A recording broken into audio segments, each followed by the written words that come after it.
नमस्कार। किस्सा, इस कार्यक्रम में एक आज दूसरा किस्सा प्रस्तुत करना चाह रहे हैं।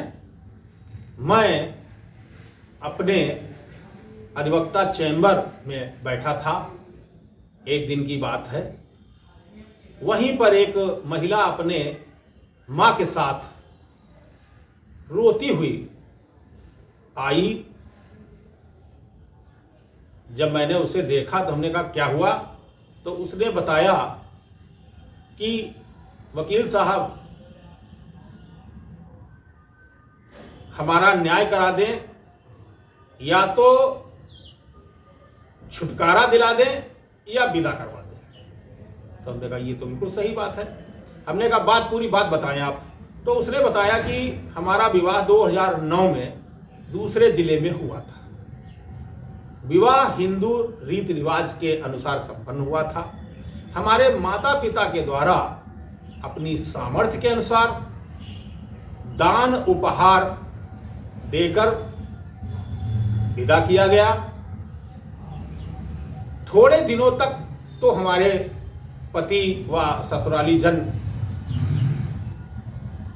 इन सब का व्यवहार बड़ा ही हमारे प्रति ठीक रहा। फिर थोड़े दिनों के बाद उनका व्यवहार बदलता चला गया। छोटी छोटी बातों पर कुछ न कुछ कारण निकाल लेना, उन कारणों को लेकर लड़ाई झगड़ा करना, साथ में यातनाएं देना, साथ में ये भी कहना कि तुम क्या लाई थी, दहेज में ये मांगा गया, अब वो मांगा गया, ये किया गया, और तुम्हारे घर वालों ने मुझे क्या दिया, अब ये नहीं दिया। वो तरह तरह के अतिरिक्त दहेज की मांग होने लगी। तो हमने कहा ठीक है, चाहती क्या है उसमें। तो उसने फिर वही कहा कि ऐसा है हमारा छुटकारा दिलवा दें आप। तो हमने कहा ठीक है, तो छुटकारा में क्या चाहती हैं। कहा हमारा डाइवोर्स करा दें।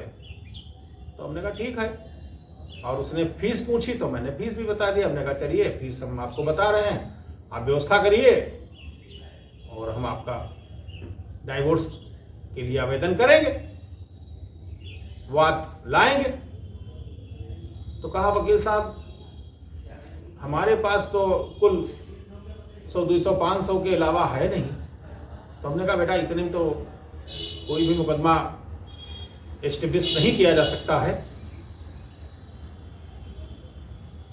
तो कहा ठीक वकील साहब हम व्यवस्था करेंगे। फिर वो चली गई। फिर थोड़े दिनों के बाद आई, हमसे कहा वकील साहब हमारी पारिवारिक स्थिति बहुत ही खराब है। हमारे 3 बच्चे हैं, वो भी सब बड़े बड़े हैं, पढ़ाई लिखाई करते हैं। उनका खाना और भोजन वगैरह सब व्यवस्था हमें करनी पड़ती है, माँ भी है साथ में। और हम किसी तरीके से लोगों के घरों में जाकर छोटा मोटा काम करके वही धन अर्जित करते हैं, उसी से हम अपने परिवार का और स्वयं का खर्चा चलाते हैं। तो पैसे व्यवस्था नहीं हो पा रही। अब हम बताइए इसलिए हम क्या, हमको डाइवोर्स नहीं मिलेगा, हमको न्याय नहीं मिलेगा। तो हमारे भी दिमाग में आया कि क्यों ना इसकी मदद की जाए। तो हमने कहा चलिए ठीक बेटा हम आपकी मदद करेंगे। तो हमने उससे पूछा क्या आप भी परेशान कर रहे हैं। तो उसने कहा फोन से,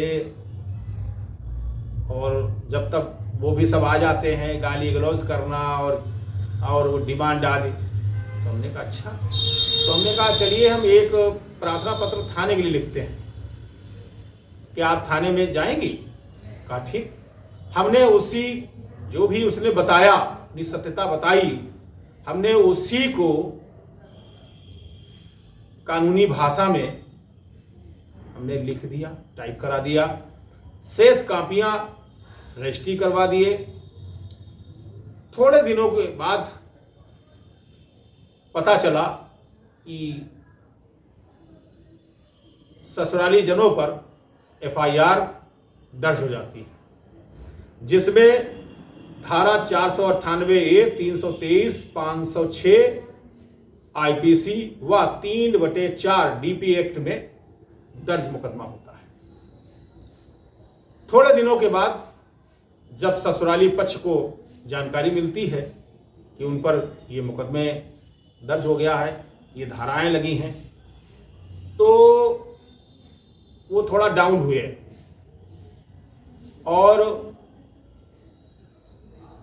इस लड़की के संपर्क में आ गए और उससे कहा कि ऐसा है, हमको ये जो लिखाया है इससे हमको निजात दिलाओ।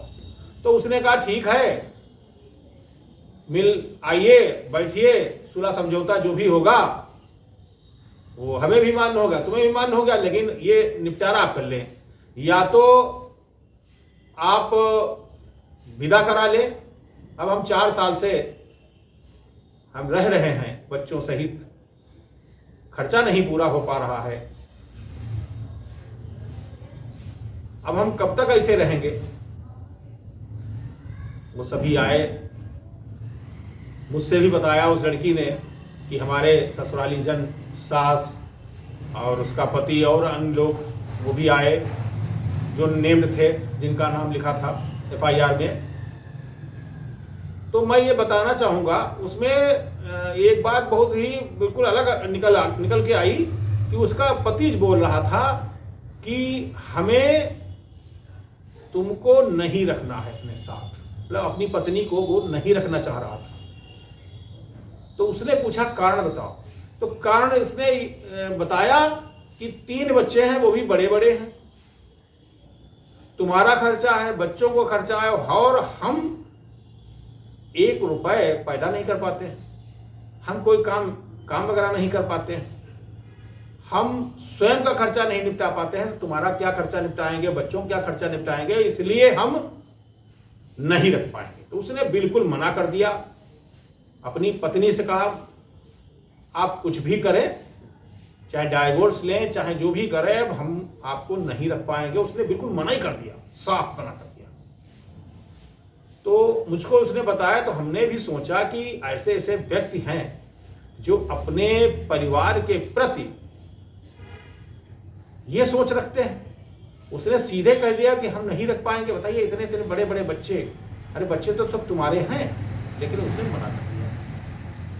फिर मिल बैठ के उसने निर्णय लिया, तो हमको बताया, कहा वकील साहब अब इसमें हमारी सुलह होनी है। तो हमने कहा जो आप बताएं हम सुलहनामा लिख देते हैं। फिर सुलहनामा लिखा गया, सुलह हो गई दोनों के बीच।